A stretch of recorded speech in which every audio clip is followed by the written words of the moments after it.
बहुत प्रकार तो केक बनाऊँच किंतु पिलांकर सबुठु फेवरेट है चॉकलेट केक से पुणी ओरियो बिस्किट रे बनाई किंतु आज आम ओरियो बिस्किट रे भी बनैबा किंतु ता सहित किसी सिक्रेट जिनस ऐड करवा जोटा कि मार्केट भली भी स्पंजी बनब नरम बनब खाइबा को एते टेस्टी बनब ता सहित डेकोरेट मध्य घरे केतोटी जिनस इजी आपण करें बिना अंडा बिना खाइबा सोडा बिना बेकिंग सोडा रे आज आम केक बनैबा। केक बनैबा प्रथम आम गोटे केक टिनटे नबा।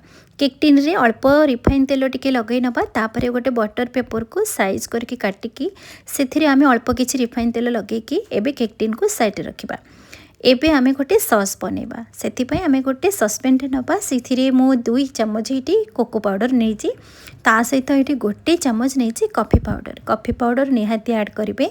तापर मुझे गोटे चम्मच कॉर्नफ्लोर नहीं गोटे कप ये उषुम क्षीर ये ऐड करी ता सहित गोटे चम्मच वानिला एसेंस ऐड करी भलसे ये मिक्स करवा भलसे जमी सब जिनस मिक्स होपर आम स्वाद अनुसार ये आम चीनी ऐड करवा। आपण मिठा जी खाइबे से अनुसार ये चीनी ऐड करेंगे।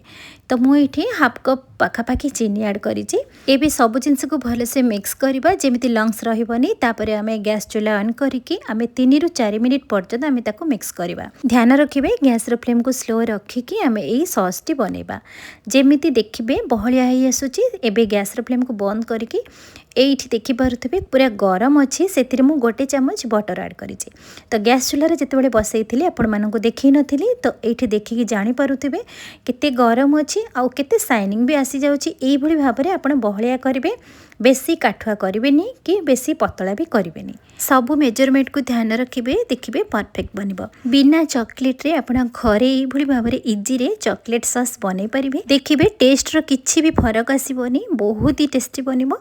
यही भाव में सब जिनस को मुझे गोटे बाउल को ट्रांसफर करनेली ताको एबे मिक्स करके ठंडा हवा को आम छाड़ीदबा।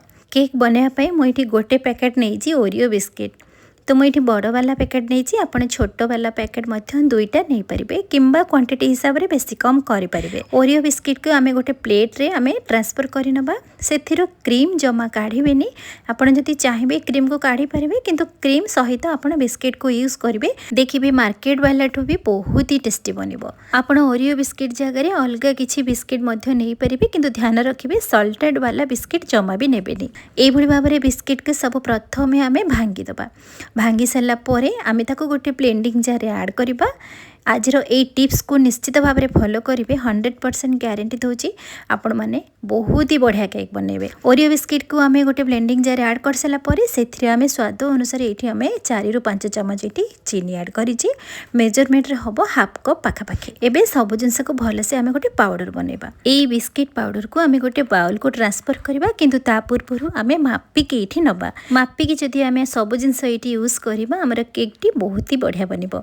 ये मु प्रथमे गोटे कप मापिकी बिस्किट पाउडर नहीं गली तापरे बाकी रखी बिस्किट पाउडर को ये आम मापिबा 2 कप पाखापाखि माने गोटे कप रू कम होची धरी नियंतु 1.5 कप आमर बिस्किट पाउडर बनीगला। एबे बिस्किट पाउडर को भलसे मिक्स करबा। ये चेक करेंगे जदि भलसे किसी जिनस ग्राइंड हेनी ताहले आपण ताको आउ थरे ग्राइंड मध्य करि परिबे।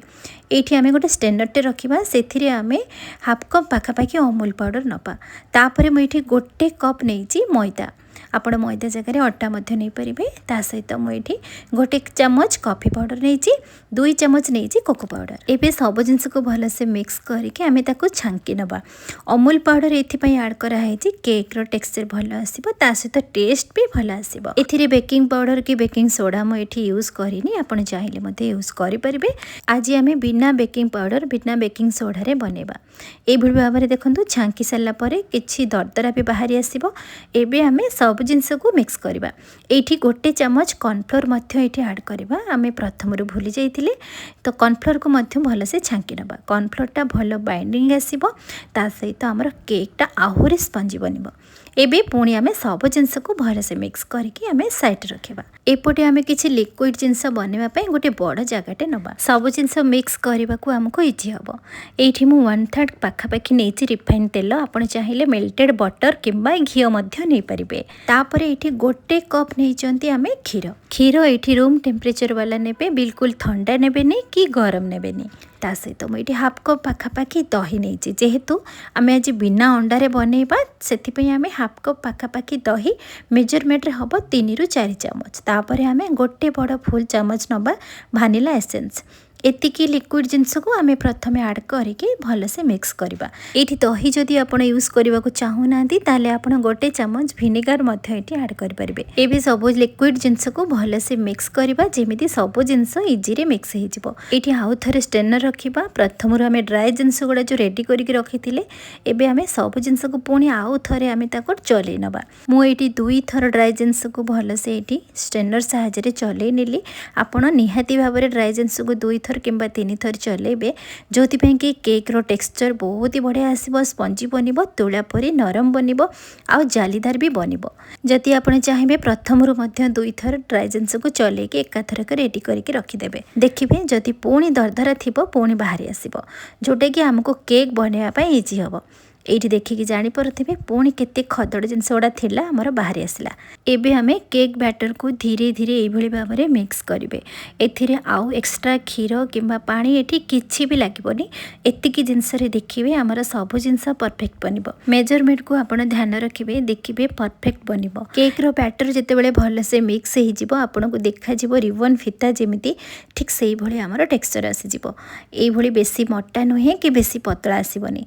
ये आम ऐड करवा गोटे पैकेट इनो। आम आज बिना बेकिंग पाउडर बिना बेकिंग सोडा जेहेतु बनाऊँगी ये आम गोटे पैकेट इनो ऐड करवा। गोटे पैकेट इनो हूँ बेकिंग सोडा बेकिंग पाउडर काम ये कर। एबे इनो को ऐड कर सारापर गोटे ड्रप क्षीर किंबा भानिला एसेंस ऐड करदे जो कि आमर मिक्स करने को इजी हम। एबे सब जिनस को एमती पूरा हल्का हल्का मिक्स करेंगे।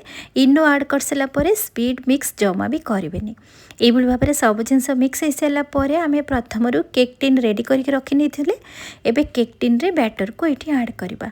आपन चाहिए एथिरे आउ किछि जिनस ये सजै पारे ड्राई फ्रुट्स हो कि चको चिप्स हो आपण मन पसंद रे जेकोसी जिनस ये सजै पारे। तो मुझे सिंपल बनैबी जेहेतु आगु को आमको डेकोरेशन भी करार अच्छी। ये भाव में टिके टैप टैप करें तापर चलतु केक बनैबा। मुझे प्रथम गोटे कढ़ईटा को गरम करके रखीदे ये आम गोटे स्टैंड रखा तापर आम केक रो बैटर को ये रखा तापर कवर कर नवा। मिनिमम 30 ରୁ 35 मिनिट पर्यंत आमको केक बनवाई टाइम लगे। गैस रो फ्लेम को प्रथम हाई मीडियम रे करेंगे तापर स्लो मीडियम रे करके 30 ରୁ 35 मिनिट छाड़ी सारापर ये देखु 35 मिनिट पर मुझे चेक करुँची बढ़िया से केक फुलिकी भी रेडी हो जाइए। आ गोटे टूथपिक साहाय्य आम चेक करवा केक टी बनी कि ना। टूथपिक पूरा क्लीन आसी केक आमर बनिकी रेडी हो गला। एबे आमे केक टिन को ठंडा हवा को छाड़ीदबा। ये ठंडा हो सारा पर आपण सामने देखु केते सुंदर भाव में केक पूरा नरम बनी आ पूरा तुलतुलिया भाया होती। एबे केक टिन को आमे डिमोल्ड करवा। ठंडा हो सारा पर जिते केकटा को आपने धरवे ना जमी लगे पूरा तुला परी नरम एत सुंदर ये केक बनी। यही ट्रिक आपड़ थे निश्चित भाव में अप्लाई करूँ। मार्केट केक भी आगे फिका पड़ जाए। थे खाली ये केक बनातु देखिए केक रो दीवाना हो जाए। ये देखिए जापे केते सुंदर भाव में जेली भली जमी पूरा तुलतुलिया नरम होती। केक आमर सेमती पूरा धरवा को डर लगुला काले भांगी केक टी। ये आप देखिए जापे केते स्पंजी बनी पूरा स्पंज जमती ना सेमती पूरा केक बनी माने एते रिजल्ट भल आसी आप विश्वास करें। यही ट्रिक को अप्लाई करूँ देखिए निश्चित भाव में केक बढ़िया से बनब। एबे आमे केक को डेकोरेट करवा। डेकोरेट करने आमे गोटे पैकेट नहीं ओरियो बिस्किट। ओरियो बिस्किट को आमे 2 फाड़ कर नवा और तार मझीर क्रीम टाक काढ़ी आमे साइड करके सब जिनस को रेडी कर नवा। एबे आमे केक बेस को जमा भी काटिबानी से भाव में आप गोटा चाहिए बनई पारे किंबा आपण पसंद रे काटी पारे। से आपण चाहिए सुगर सिरप दे पारे किंतु जेहेतु आमर चॉकलेट बिस्किट रे बना है से तो सब जिनस ये मिठा भी अच्छी तो सुगर सिरप ये किसी भी दरकार पड़ोनी। तो मुझे चॉकलेट सॉस जो प्रथम बनई मुझे भाव में भल से एमती चारिआडे स्प्रेड करनेली।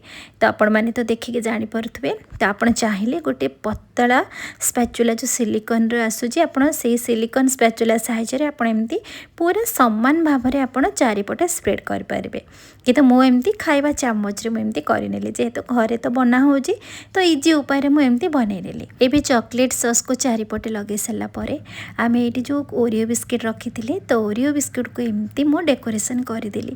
ଏଇ ଯେଉଁ ଓରିଓ ବିସ୍କିଟ୍ ମୁଁ ଏଇଠି ଲଗେଇଲି ତାର କ୍ରିମ୍ ଜମା ବାହାର କରିନି, ଗୋଟା ବିସ୍କିଟ୍ ମୁଁ ଲଗେଇଛି। ଆଉ ମଝିରେ ଯେଉଁ ଆପଣ ଦେଖୁଥିବେ ହ୍ୱାଇଟ୍ ଜିନିଷ ଗୁଡ଼ା ସେଇଟା ଓରିଓର କ୍ରିମ୍। ତ କ୍ରିମ୍କୁ ଟିକେ ସେମିତି ଫ୍ଲାୱାର ଡିଜାଇନ୍ରେ ମୁଁ ଏମିତି କରିନେଲି। ଆଉ ସାଇଡ଼୍ରେ ଏମିତି ଓରିଓର ଯେଉଁ ଫାଳ ଫାଳ ବିସ୍କିଟ୍ ମୁଁ କରିକି ରଖିଥିଲି ସେଇ ଫାଳ ବିସ୍କିଟ୍କୁ ମୁଁ ଏମିତି ସାଇଡ଼୍ରେ ଲଗେଇ ନେଇଛି। ତା ସହିତ ସିଲ୍ଭର ବଲ୍ସ ଆସୁଛି ଏମିତି କେକ୍କୁ ସଜେଇବା ପାଇଁ, ତ ଆପଣମାନେ ସଜେଇ ପାରିବେ ନହେଲେ ସ୍କିପ୍ କରିପାରିବେ। ଏଇଭଳି ଭାବରେ ଅତି ସହଜରେ କେମିତି କେକ୍ ସଜେଇ ହେବ ମୁଁ ଏଇଭଳି ଭାବରେ ସଜେଇଥିଲି। ଆପଣମାନେ ଆପଣମାନଙ୍କ ମନ ପସନ୍ଦରେ ସଜେଇ ପାରିବେ।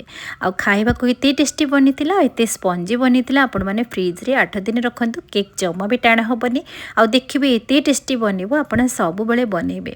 ମାର୍କେଟ ଅବସ୍ଥା ତ ଆପଣ ଜାଣିଛନ୍ତି, କିନ୍ତୁ ଘରେ ଏଇଭଳି ଭାବରେ ବନାନ୍ତୁ, ପିଲାଙ୍କୁ ଖୁଆନ୍ତୁ। ଆଜିର ରେସିପି ନିଶ୍ଚିତ ଭାବରେ ପସନ୍ଦ ଆସିଥିବ। ଯଦି ପସନ୍ଦ ଆସିଥିବ ବିନ୍ଦୁରୋଷେଇ ଚ୍ୟାନେଲକୁ ସବସ୍କ୍ରାଇବ୍, ଲାଇକ୍, ସେୟାର, କମେଣ୍ଟ କରିବେ। ତା ସହିତ ଫେସବୁକ୍ ପେଜ୍ରେ ଦେଖାଉଥିଲେ ଫଲୋ କରିବେ। ପୁଣି ଦେଖା ହେବ ନୂଆ ରେସିପି ସହିତ। ନମସ୍କାର।